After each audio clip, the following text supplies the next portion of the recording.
At ito nga, panoorin natin kung paano magluto talaga ng original Lomi Batangas na galing pa sa Lipa City.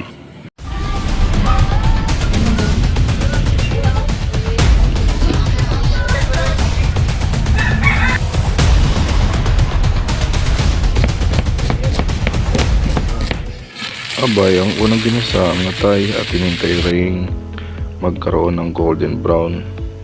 At mamaya-maya ay panigurado ay linagyan na ng toyo aray. Ay napapagaya ako sa mga salita nila at linango at linagay na rito sa lagaya. Siguro isi-set aside muna natin ito. Tapos sabay na ng isang karni ng baboy.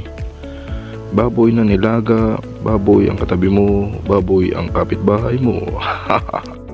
Ayan nga po pala si Kuya ang tagaluto ng original na Lomi Batangas, Bialipa. Ay bakit ganun na ang boses ko at para napapagaya ng mga Batanggenyo? At ito nga, umpisahan na niyang linagay ang bawang. Ang bawang at ang sibuyas, sinunod ng sibuyas at ang maraming kikiam. Yan oh, sarap. Sabay mamaya ay lalagyan na ng toyo. Ay hindi na kuha ng toyo ang asawa mo, toyo ang girlfriend mo, may toyo tayong lahat. At ayan na nga, binadburan na ng magic ang sarap. Hintayin na natin hinalo-halo, minekus-mekus, ayan kumulo na siya. Tapos sinang natin kumulo, pakuluin at mamaya-maya ay lalagay na ang Mickey ni Mickey Mouse. At yan, pakukuluan na lang po ulit yan. Ay yun, grabe, ang galing nila magluto, ang galing ng lutuan nila, ang bilis magpakulo. Parang pag pinapakulo mo ang init ng ulo ng asawa mo. At yan pa, linagyan pa ng itlog, 1, 2, 3, 4. Dadagdagan pa yata, habay, 5 itlog at ihahalo din yata rito yan sa Lomi natin. Ayan ang Lomi Batangas na original at walang reka-rekadong mga gulay-gulay, kasi daw pag may gulay hindi na yun original. Ayun, linagay na ang itlog na binatil. Marunong ka rin ba magpatil?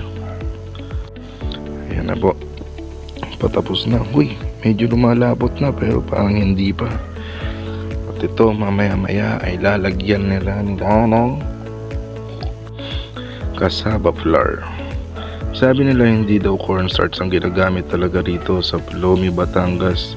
Dapat po pala ay cassava flour. Sabi nga nila kaya cassava flour ang ginagamit nila para daw medyo maganda ang kulay at matingkad. Hindi katulad pag cornstarch kasi yung ginagamit medyo malabnaw at dry tignan, kaya cassava flour ang ginagamit nila sa pampalapot ng kanilang Lomi Batangas, Lipa. Salamat nga po pala sa Bautista family na nagpaunlak at pinanood.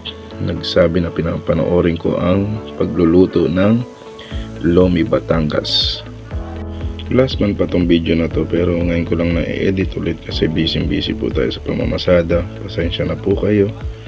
At ayan, makikita mo na ang sarap, tignan pa lang masarap na at nabubusog na ako.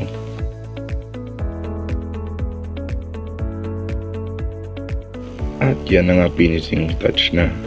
Linagay na po ang lahat ng rekado at hinalo-halo pa. At para ay lahat ay solve sa Lomi Batangas ng Bautista family ng Lipa City. Pagpasensya nyo na po pala ang boses ko, parang si Optimus Prime. Ganito lang po talaga ang boses ng mga guwapo. Thank you for watching. Share, like, and subscribe.